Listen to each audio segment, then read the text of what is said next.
النهارده هنتكلم في موضوع مهم جدا بالنسبه لي، انا شخصيا بحبه قوي قوي، يعني براندنج وازاي تصنع براند، خصوصا مثلا لو انت هتبتدي البراند دي من الصين.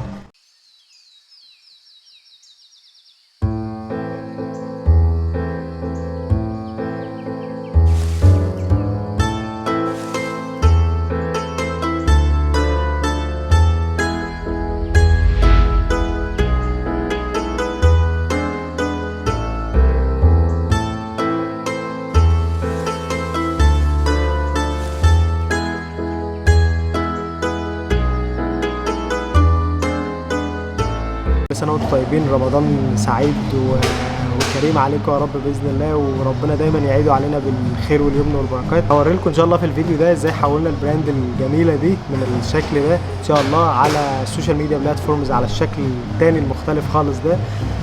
قبل ما ابتدي كده خلينا نتكلم يعني ايه براند. يعني مثلا لما بتفكروا في احمد سليم كده بتفكروا في فيديوهات مثلا الصين، السفر، كل الحاجات اللي انا بعملها اونلاين، كل القهوه اللي بحب اشربها، اللي مش عارف الفيديو، طريقه الفيديوهات اللي انا بعملها، الكلر جريد اللي بعمله في الفيديوهات، الفوتوغرافي اللي انا باخدها مثلا على انستجرام والكلام ده، كل الحاجات دي كده اتجمعت علشان تعمل الشكل اللي انا بيه اونلاين او البيرسونال براند اللي انا موجود بيها اونلاين. فكل الحاجات دي يعني بتتجمع كده علشان تكون فكرتك او تكون تصورك عن البراند او عن البيرسونال براند، عن شخص معين او عن براند معين. لما بتيجي تفكر مثلا في ستاربكس بتفكر في كتابتهم على المج بتاعك باسمك مثلا، او الريحه بتاعت البن اللي موجوده في كل الستورز بتاعت ستاربكس والكلام ده كله، الميوزك اللي بتسمعها هناك، والانفايرمنت اللي حواليك، الكلام ده كله اتجمع، والالوان والاشكال وطريقتهم في البوست بتاعتهم، في الطريقه اللي بياخدوا بيها صور على انستجرام مثلا، او الطريقه اللي بياخدوا بيها مثلا فيديوهات على يوتيوب، او كل الكلام ده بيتجمع كده علشان برضو يعمل لك في دماغك التصور عن اي براند. When I'm clear like what products I want to sell, I was like, okay, now it's time to find a supplier myself. So I started to use some Chinese platforms, contacts, people I know, even friends or old teachers. Was it easy process to find suppliers in China? It was not too difficult, also because I've been in China for a while. So as I say, like I have one teacher that he's a tea producer. He owns a tea plantation itself. So for example, this become a supplier. One of the teas I really want to sell. Never been easy, because sometimes to be honest, with many times with Chinese people it's not so easy to deal. Like we disappear and come back again and disappear and stuff like that. So you need to be very persistent, let's say, be always following, chasing people sometimes. Then other suppliers, I don't know, just look for them using some platforms. So also like it's gonna come soon, I'm gonna be visiting tea plantation, tea farms myself also. So this is gonna be also a way to source. So anyway, nothing is easy, but it's part of the process, and I think it's part of the joy. والحقيقه البراند من ناحيه الشركات يعني بشكل، يعني خلينا نقول مور بروفيشنال شويه، ان هو وعد من الشركه بانها هتقدم خدمه معينه بجوده معينه بطريقه معينه، كانه بروميس كده من الشركه دي للعملاء بتاعتها، ان هو لما بتتعاملوا مع البراند بتاعتنا هتقابلوا حاجات كويسه شبه دي ودي ودي، وهتكون لينا ستاندرز زي دي. زي مثلا نايكي مثلا، ايه علاقه نايكي بكل السبورتس الايفنتس اللي هم مشتركين فيها؟ ما فيش علاقه مباشره يعني، لكن دي يعني بتكمل كده القصه بتاعت الستوري بتاعتهم. لما تيجي تتكلم على سنيكرز او على كوتشي مثلا، او على اي حذاء من اي نوع مثلا، غريبه ان هو يبقى له اي قصه، لكن مش هتتكون القصه غير لما تدخله في حوار.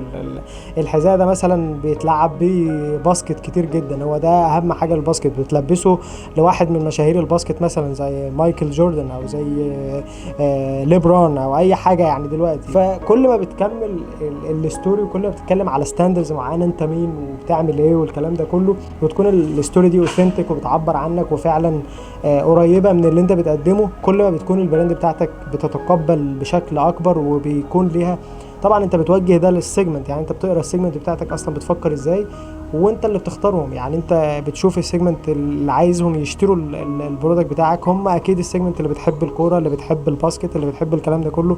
في ستاربكس برضو الناس اللي بتحب المزيكا، اللي بتشربش قهوه في البيت اكتر وبتشربها بره، اللي معاها فلوس، اللي مش لان بتدفع اكتر في القهوه بتاعه ستاربكس، اللي بتحب الانفايرمنت بتاعه القهوه علشان بتخش تشم ريحه القهوه، تحب الاسم وهو بيتكتب لك، الكلام ده كله. علشان ما نتكلمش كتير في حوار البراند والكلام ده، خلينا نقول يعني بروفيشنال شويه، وده بعيد شويه عن البروفيشنال، لكن هنتكلم النهارده بشكل براكتيكال اكتر عشان يقرب لكم الصوره ان انتوا ازاي انتوا تعملوا براند، ازاي تعملوا فعلا نستابلش براند على انستجرام تكون كونسيستنت كده وشكلها كويس ومتناسقه ومتماثله. يعني اللي هو زي ما قلت لكم البروفايل يكون كله شكل واحد شبه واحد، اخد كلر جريد شبه بعض والكلام ده كله. وهبدا اديلكم تيبس كده واحنا شغالين باذن الله نعمل ده ازاي وكده.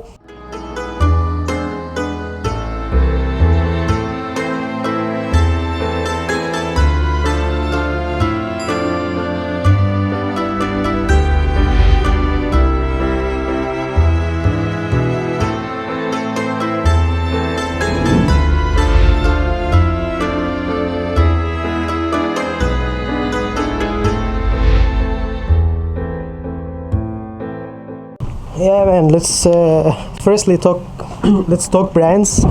Was it hard to establish a brand in 2021 here in China? So I registered actually my company in Hong Kong, and it was in 2020. Now that you mentioned China and then I mentioned Hong Kong, it's like we can do a comparison.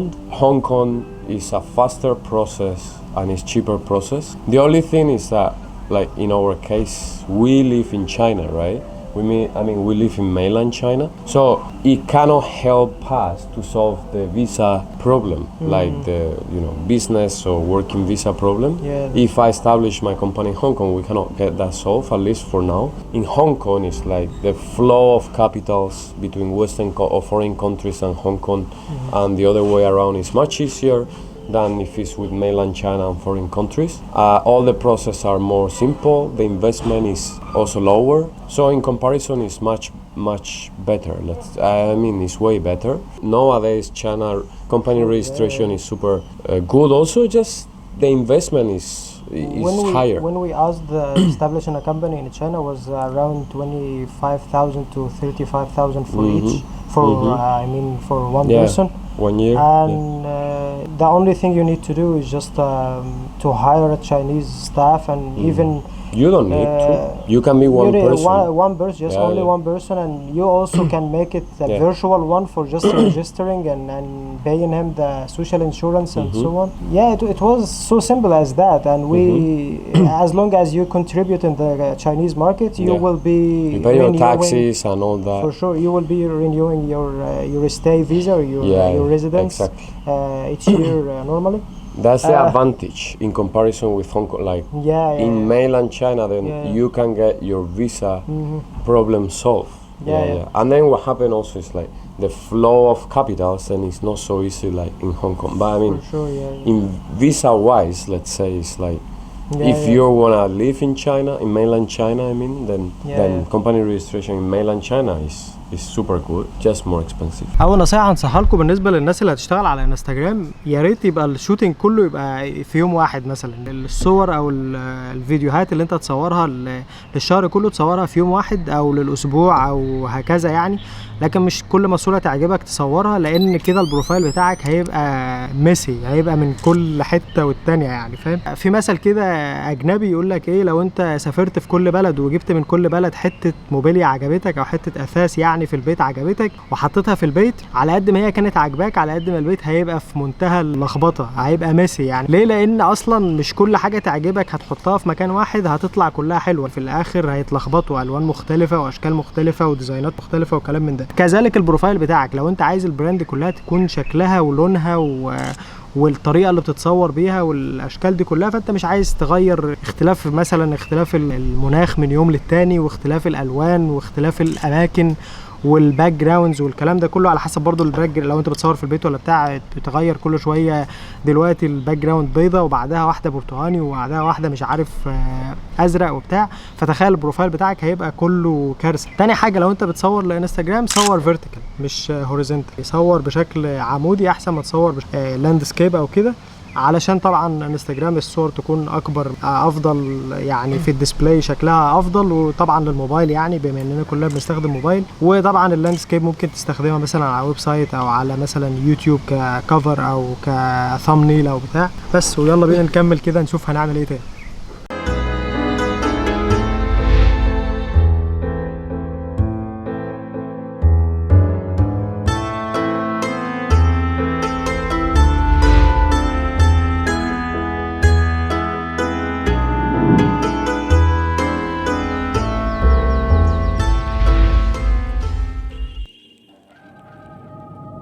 We were talking about the website as well, and it's still something very important for a brand to establish a website, to have a website, and with all the social media platforms we have now, and with the ease of having the purchase finished in a blink of an eye, especially in China with the QR codes, and you can finish it in a blink of an eye with WeChat and so on.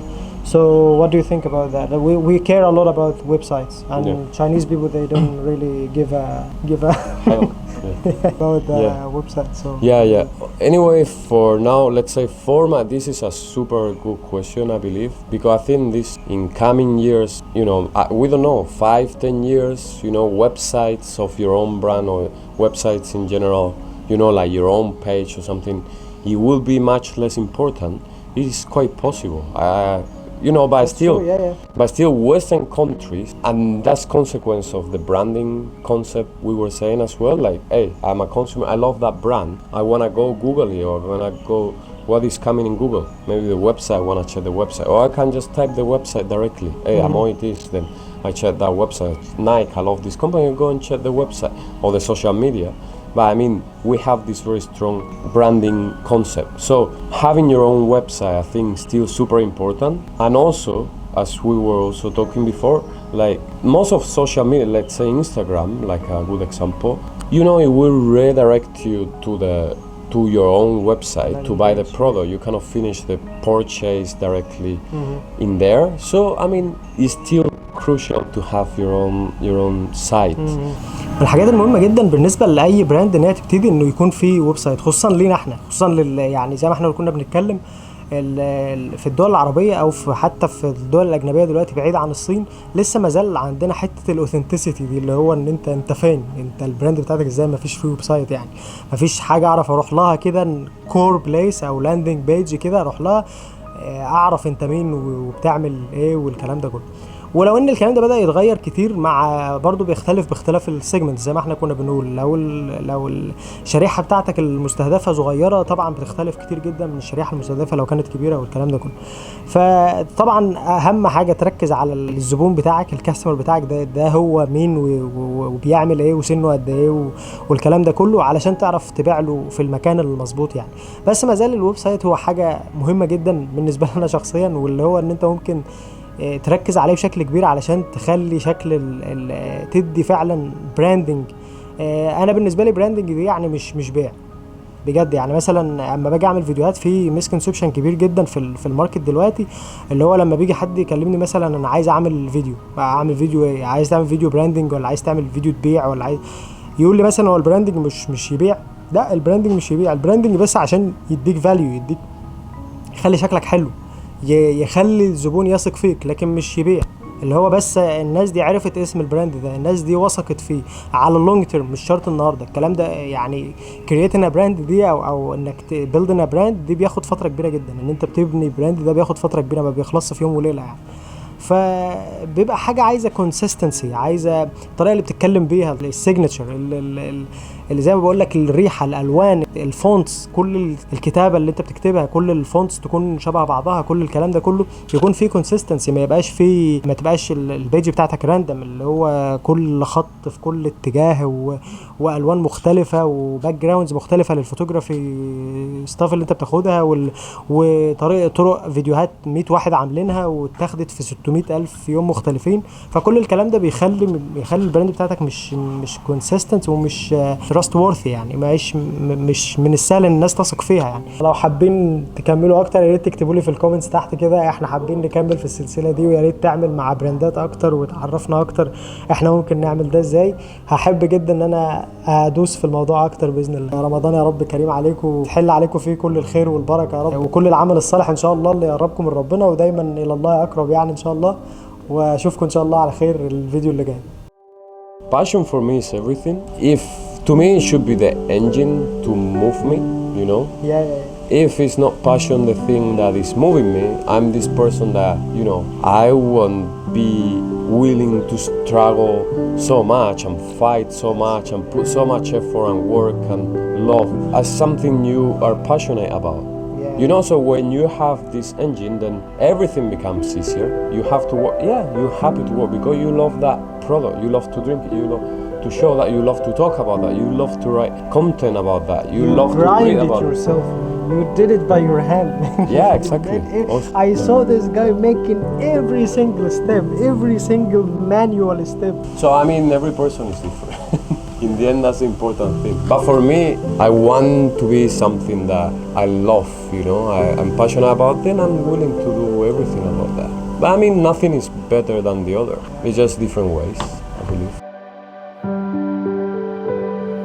I'm willing to do everything about that.